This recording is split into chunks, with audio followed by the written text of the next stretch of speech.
This podcast is for informational and educational purposes only and is not a solicitation for business. Now, it's the time you've all been waiting for, the podcast all about real estate. Get ready for this episode of Stunning.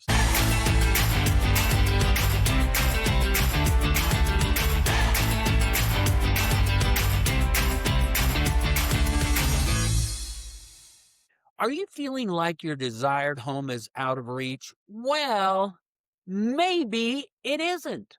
Will Pittam with Beneficial Mortgage is here to talk about the next step in your housing journey might be more achievable than you think. Who comes to mind when you think of someone whose housing situation was holding them back and how home ownership changed that? Yeah, got a story that I think you're really going to like. Before I tell the story, I want to preface with this. A lot of people think that if you haven't bought a home yet before your 50s or even your 40s, then, the train's passed. And that's just not true. I'm going to tell a story of a couple that bought their first home in their 60s, actually their late 60s. This is a family of four, this couple, and then their adult daughter and her husband, their son-in-law, right? So they've been renting together for a long time. I met with them, had dinner with them, just as to have a pre-qual conversation, right? Just to see what they could qualify for.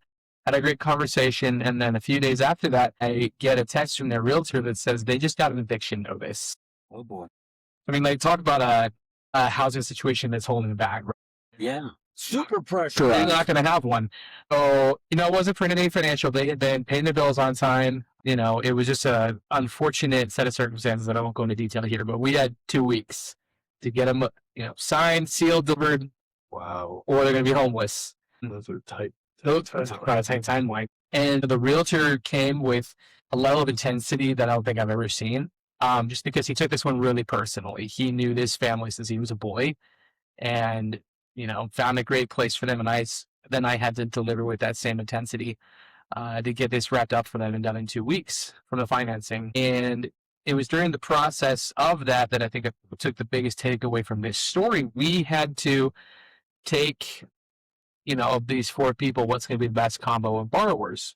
When I first met the family, the mom showed me this credit app that she had on her phone. And granted, it's just one score and it's just an estimate of that one score, right? But that score was she's not getting anything with that score.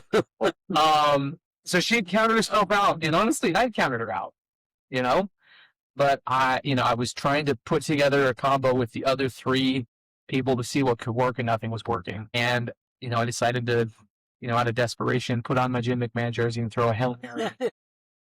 And ran her credit, thinking, just praying, please let these other two scores be, better, at least above the level of what we need.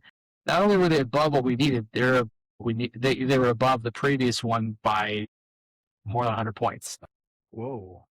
Not sure what was going on with that one bureau that was kind of messing everything up, but that ended up being the difference maker. They qualified, got them in a house, and they went from days away to being homeless to homeowners. Wow. That's about as quick a turnaround as I can possibly imagine. It was pretty wild. But the main takeaway from all of that for me was that I think too many people disqualify themselves before a bank does. This gal had completely disqualified herself off of one number, and frankly, I had two. But you never know until you actually check. The common phrase, if you don't ask, the answer is always no, right? That's it. So for listeners, if they think they don't qualify, just ask. You never know, you might qualify. And if you don't, the broker's going to actually help you build a plan to get you there. A win-win. Either you maybe win right that moment, or working on it, at least you start down the road. Sometimes those Hail Marys work. And if you don't throw it, nobody's going to catch it. It's why you throw it. That's exactly why you throw it. You never know. The story that comes to mind is not perhaps a deal that required a ton of out-of-the-box thinking, but just a lot of hustle, grit, and a refusal to give up. Too many people out there, especially in my generation, that truly believe that the American dream is dead. I don't think it is.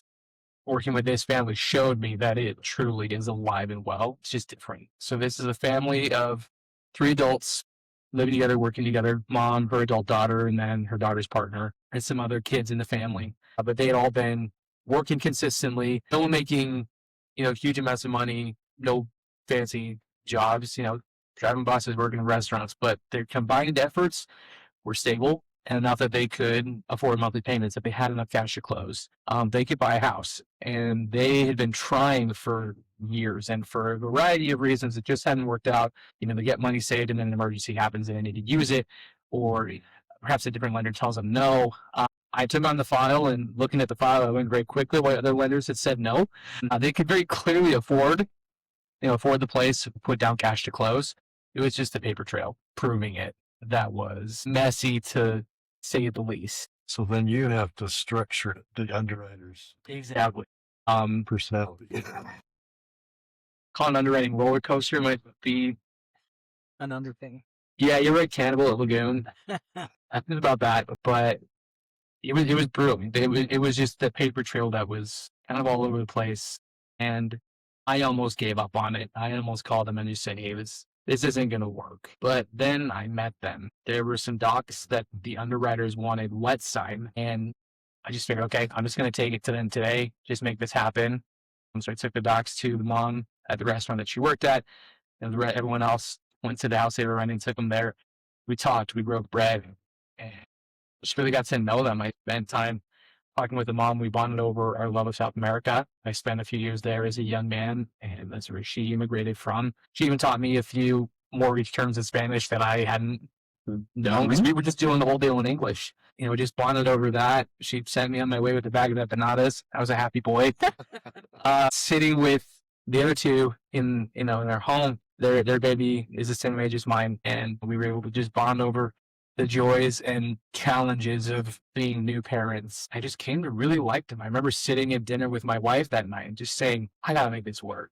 I don't know how, but I gotta make this work, because I really like these people, especially the mom. It really it became less about wanting just close a deal and collect a paycheck. I wanted them to win, especially thinking about mom, just because she had, immigrated from South America, worked her butt off, went through a lot of crap. It inspired me to just keep going. And we survived the underwriting roller coaster. We got it through. We got the deal done. And I remember sitting at the closing table. I think we were just tired. Worn out. Everyone was so tired, but there was this sense of relief when it was done. Like, we did it. It took the combined efforts and good partners that they were able to fulfill that American dream. And I think that what I want people to understand, to take away from this, is that obviously the American dream is not the same as it was in 1995. It is what it is, but that doesn't mean that the dream is dead. The dream is alive and well. You just have to have good partners. And what do I mean by that? I mean, obviously, good realtor, good broker, good title people, good partners on that transaction, but also good partners in who you're going to buy with, whether that's a partner or a spouse or a sibling, a parent, child, close friend. The key is you need good partners. And if you have good partners, good plan, and persistence in that plan, then the American dream is still very alive and well. Well, you reminded me, Will, that there is a human side to business. And sometimes that human side sometimes can overcome the technical side of things. It does. You think of, both these stories that I've told so far, I felt this drive to keep going because I had met them, spent time with them.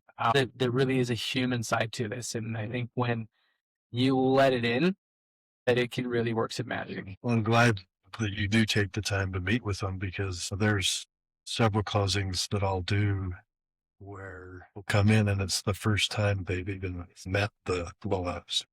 I'm glad, Closing. I'm glad the loan officer's there. There have been times that, loan officer isn't there. But there have unfortunately been situations where I can't go to the closing. But honestly, that's my favorite part of my job, is to have that moment of, hey, we did it. Even if it is the first time that we're talking in person, just to have that human moment of, hey, we did it. Yeah. Well, let me pick your mind for another story. Please. There's been some great stories.